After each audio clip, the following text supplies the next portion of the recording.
Chapter 15 of Minn of the Mississippi. After this one, there'll be only 5 more, 20 chapters in all. This one, Chapter 15, is called Boats That Changed the River. And here's a close-up of the lower part of the Mississippi, or the middle, where we're kind of from St. Louis down into the top part of Louisiana to Arkansas. And there's a log raft in one of the canoes. So these are some of the boats that changed the Mississippi. The next summer, Minn moved from pond to a sunken steamboat near Madrid. New Madrid is the part of the river where about 120 years ago there was a huge earthquake and the Mississippi River actually ran backwards for 3 days. It was that strong. Ruff and I were down there not too long ago, but he didn't want to go actually over to see part of what's left of the earthquake time down there. But it's kind of exciting. Tying was when the elegant craft toted precious people and freight on the river. By day, she was all foamy hustle behind foamy lace at her throat, with 2 feather boas of smoke tossed over her shoulder, waving sudden kerchiefs of steam. She had called out her coming, till the banks caught the booming billows of sound and bounced them around the bends. By night, she turned to a fantastic cape, aglow from within, a platter of white frosted layers set on black satin, and gaily dressed dancers, half hidden inside, spun like dolls on turntables, swirling to chimes of music. Old Mississippi cared nothing at all whether steamboats floated or sank. Ice on the upper river crunched a few into splinters. Middle Mississippi sank others with shoals. Lower river and Gulf hurricanes scattered many in swamps. Boilers blew up in tornadoes of steam, draping white wooden lacework across the shuddering trees. Boats burned like volcanoes, erupting in rubies and opals and garnets on gold-plattered water. Snags reared from the bottoms to rip them open. Snorting breezes snapped them on rocks. Fogs fooled them into colliding. Some duck-paddled through flooded barnyards, seeking the river, squatting like misplaced castles in cornfields when the flooding was done. Others met sandbanks where channels had been, slid into deep water, sank, and were forgotten.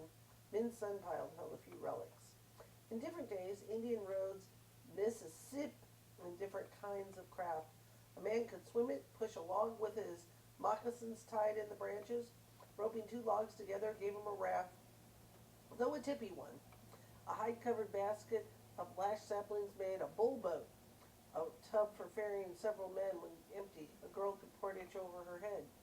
Canoe frames were sheathed with birch bark in the north, or inner bark of elm when the birch did not grow, or with sewn skins. Some tribes made dugouts by burning logs, chipping and digging the charcoal away, smoothing the seasoned hardened wood with sandstone. A dugout could be heavy, clumsy, and slow on a thin-walled, graceful pirogue, fit to skim the country in a heavy dew. Here's some of the others, and here's some of the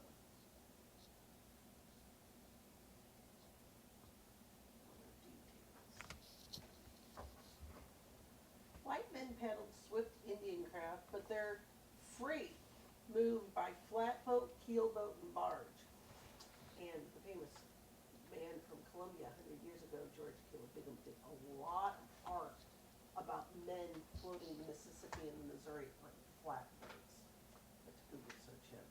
His other famous ones talk about elections, and he's got a real famous one, Daniel Boone crossing Cumberland Gap. Many young men with minds could drift down water river on a raft or a flatboat and lean on. You sizzle your fish on a sandbar fire as you floated along. Far off New Orleans was calling for the logs and boards of young craft. For beaver fur, coon pelts, and buckskin, for wheat flour, cornmeal, hogs, and bear fat, combs of wild honey and hickory nut oil, and you could sell your kit and caboodle and really see New Orleans. And you could walk home on forest dark Indian trails, as most fellows did, or by a Cajun pirogue paddling back north the way you came. But shucks, paddle all the way for nothing. That there river was all uphill. Why not hire out on 100-foot, 40-man barge? So you rowed. Up at the bow, you blistered your ham-sized hands and you towed. Ow, how you towed. The 1,000-foot tow cable fast at the mast top cleared snags and tall brushes below, while you, the bargeman, hauled it like a mule on a tow path, worn deep on the beach, the banks, and the river hills. And you pulled, up endless muddy reaches. Close bunched, you all jabbed setting poles to the bottom, bent over. You and I pushed your gizzards past eyebrows, trending bow to stern on the cleated running boards. You walked the boat to the stern, hauled up the poles, ran back, and started over. Weak on blistered weak. Why'd you ever drift downstream? Yet it wasn't enough that you rowed and towed and broke your back at pulling. You were young and the fires danced high on shore, so you dandies danced all night to fiddle tunes. With the nearest gals 40 miles off, what mattered? Half the crew wore hats, half wore bareheaded partners. Tough as stags, graceful as panthers, you preened and whooped and scarred the sleeping crows. Crows and people. No wonder timid folk, not liking noise, built their snug homes back from the rivers.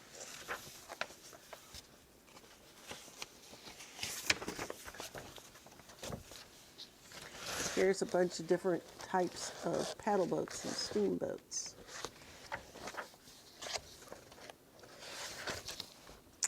Yep, 'twas 1811 that changed things. Plenty. Some folks at the Pittsburgh had wanged out an iron kettle, all crawling with pipes, wrestled it into a boat, set a fire into it, and a sane man would have bet that fool boat would have blown to thunder. Yet she could spank herself upstream, and she'd travel Ohio and Mississippi, out-whooping the loudest engines and keelmen. Oak-toughened polemen, sure hated like poison to admit their hands, leather lungs, and rawhide fumes were beat by hatfuls of wispy steam. Steamboats changed the river. Plenty new towns and people. Like keelboats, they had their day of glory. They came, steam cars, now other cars rolling on rubber, coaxed old steamboat towns to new highways back from the waterfront, while all steel towboats with screws and no paddle wheels pushed barges instead of towing. Seemed like the world's been crazy since 1811, when the first steamboat hit the river.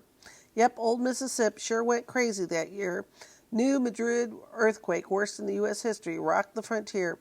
Lightning flashes, choking sulfur fumes, thundering rolls, folks screaming, fowls screeching, cattle brawling, seemed like the end of the world. There were cabins crumbling, folks dying, earth cracks gaping and swallowing things. Tree rows leaned back, whipped over, crashed down, and the billowing rolls through forest, across solid fields like waves on the liquid sea. And the river sucked itself dry from bank and bed, pulling itself apart. It slammed tons of barges on bare riverbeds at New Madrid, and the crew ran for shore on sand bottoms. Some made it, but the river came back, 12 feet tall, to scoop the wrecks under and race uphill for whole minutes. New Madrid sank some 15 feet. Thirst shuddered off and on a couple of years. Even cows got used to staggering. The crazy river had made Big Reelfoot Lake south of Hickam when there no lake before. That steamboat slid down to New Orleans in safety. Old Indian said it was bad magic made the earthquake. However, steamboats did change the river. Men swimming among her sunken stateroom like a serving platter carried by unseen hand did not know that long ago earthquakes had heaped her sand pile. Chapter 15, Boats That Changed the River.